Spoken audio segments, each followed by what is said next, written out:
வணக்கம் Chris kitchen and entertainment. நம்ம சேனலை சப்ஸ்கிரைப் பண்ணாதவங்க சப்ஸ்கிரைப் பண்ணிக்கோங்க, பெல் ஐக்கான் பட்டனை கிளிக் பண்ணிக்கோங்க. வாங்க வீடியோக்குள்ளே போகலாம். இன்றைக்கி நம்ம சேனலில் கற்பூரவள்ளி தோசை எப்படி பண்ணலான்னு பார்க்கலாம். அதுக்கு முன்னாடி கற்பூரவள்ளியோட நன்மைகள் பயன்கள் என்னென்னு நம்ம பார்த்துக்கலாம். காஃபு கோல்டு அதுகளுக்கு நல்ல மருத்துவ குணம் உள்ளது. நெஞ்சு சளி இருக்கிறவங்க எடுத்துக்கலாம்.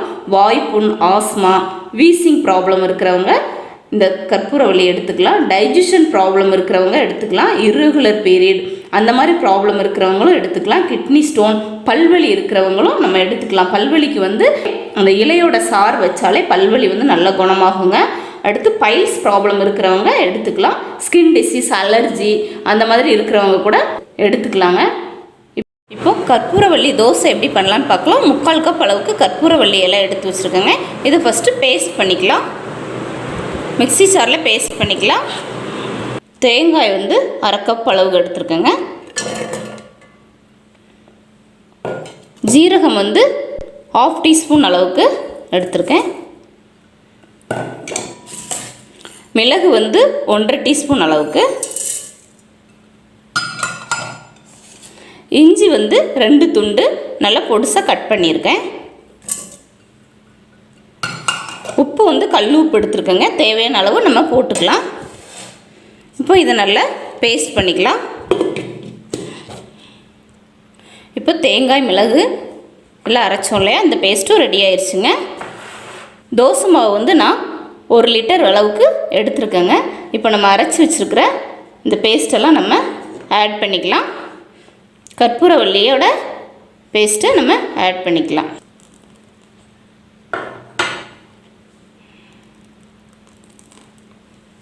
கற்பூரவள்ளி பேஸ்ட் அரைக்கிறப்ப தண்ணி கம்மியாக ஊற்றணுங்க. ஏன்னா நம்ம ஆல்ரெடி மாவு தண்ணியாக தான் இருக்கும். அதை நம்ம பார்த்துக்கணும், கரெக்டாக பார்த்துக்கணும். இந்த பேஸ்ட்டையும் நம்ம ஆட் பண்ணிக்கலாம். நமக்கு மிளகு, ஜீரகம் எல்லாம் நம்ம சேர்த்து அரைச்சிருக்கிறதுனால, இஞ்சி எல்லாம் போட்டிருக்கிறதுனால சளிக்கு ரொம்ப நல்லதுங்க. மாவு நல்லா இப்படி மிக்ஸ் பண்ணிக்கலாம். தோசை மாவு பதத்துக்கு நல்லா இந்த அளவுக்கு மிக்ஸ் பண்ணிடலாம். உப்பு கல் உப்பு எடுத்துருக்கேங்க. தேவையான அளவு நம்ம யூஸ் பண்ணிக்கலாம். நான் 1 ஸ்பூன் அளவுக்கு போடுறேங்க. சின்ன குழந்தைங்களாம் பார்த்திங்கன்னா கற்பூரவள்ளியை சளிக்கு கொடுப்போம். அதை அவங்க சாப்பிட மாட்டாங்க மோஸ்ட்லி. இந்த சாறு ஒரு மாதிரி இருக்குது அப்படின்ட்டு நீங்கள் இந்த மாதிரி தோசையாக ஊற்றி கொடுத்தீங்கன்னா கசப்பு தன்மையோ மற்ற எதுவும் இருக்காது. நம்ம தேங்காய், மிளகெல்லாம் போட்டிருக்கிறதுனால நல்ல டேஸ்ட்டாக, நல்ல மணமாக டேஸ்ட்டாக இருக்குங்க தோசை. இப்போ நம்ம தோசை ஊற்றிக்கலாம்.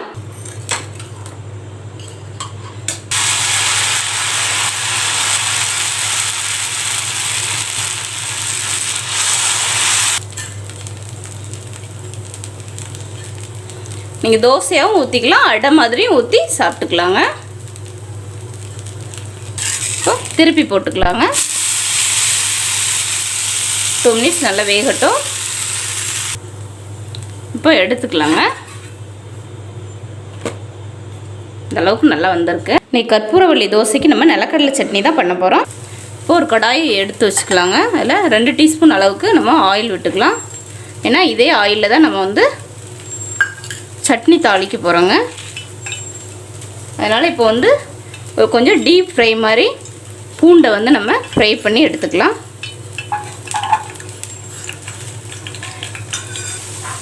பூண்டை நல்லா டீப் ஃப்ரை பண்ணியாச்சுங்க. எடுத்துக்கலாம்.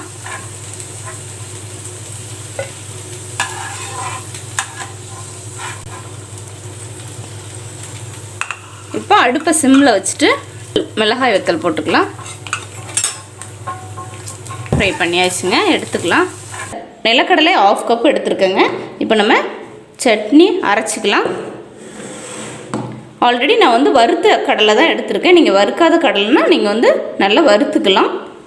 இப்போ 1/2 கப் அளவுக்கு நிலக்கடலை, நல்லா ஃப்ரை பண்ணி வச்சுருக்கிற பூண்டு, மிளகாய் வத்தல் இதெல்லாம் நம்ம ஆட் பண்ணிக்கலாம்.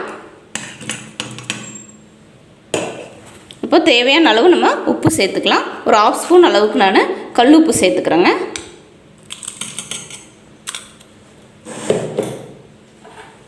இதோடு நம்ம கொஞ்சம் நாட்டு சர்க்கரை சேர்த்துக்கலாங்க. நம்ம நிலக்கடலை சட்னிக்கு எப்போவுமே வந்து நாட்டு சக்கரை சேர்த்திங்கன்னா நல்லா டேஸ்ட்டாக இருக்கும். வேறு நம்ம எதுவுமே நம்ம ஆட் பண்ணுறதில்ல, வெறும் கடலை இந்த மாதிரி தான் நம்ம ஆட் பண்ணுறோம் சட்னிக்கு. நாட்டு சக்கரை எப்போவுமே நீங்கள் ஆட் பண்ணிங்கன்னா நல்லா ஹெல்த்தியானதும் கூட டேஸ்ட்டாகவும் இருக்குங்க. ஒரு 1/2 ஸ்பூன் ஆட் பண்ணியிருக்கேன். இப்போ நல்லா சட்னி அரைச்சிக்கலாங்க. இப்போ அதே ஆயிலில் சட்னி தாளிச்சிக்கலாங்க.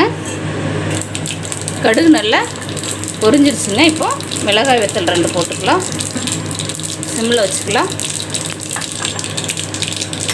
கருவேப்பிலை போட்டுக்கலாங்க. அடுப்பு ஆஃப் பண்ணிட்டு இப்போ அரைச்சி வச்சுருக்கிற சட்னியை வந்து ஆட் பண்ணிக்கலாம்.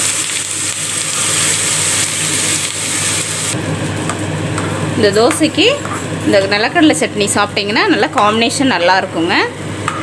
மருத்துவ குணமுள்ள கற்பூரவள்ளி தோசை ரெடி ஆயிடுச்சுங்க.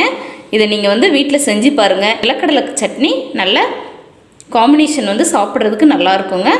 நல்ல ஹெல்த்தியும் கூட. கண்டிப்பாக வந்து கற்பூரவள்ளி வந்து அடிக்கடி நீங்கள் எடுத்துக்கோங்க. உடம்புக்கு வந்து ரொம்ப நல்லதுங்க. இதே மாதிரி நீங்கள் வீட்டில் செஞ்சு பார்த்துட்டு கமெண்ட் பண்ணுங்கள். பிடிச்சிருந்துச்சின்னா லைக் பண்ணுங்கள், ஷேர் பண்ணுங்கள், சப்ஸ்கிரைப் பண்ணுங்கள். பெல் ஐக்கான் பட்டன் கிளிக் பண்ண மறந்துடாதீங்க. தேங்க்யூ.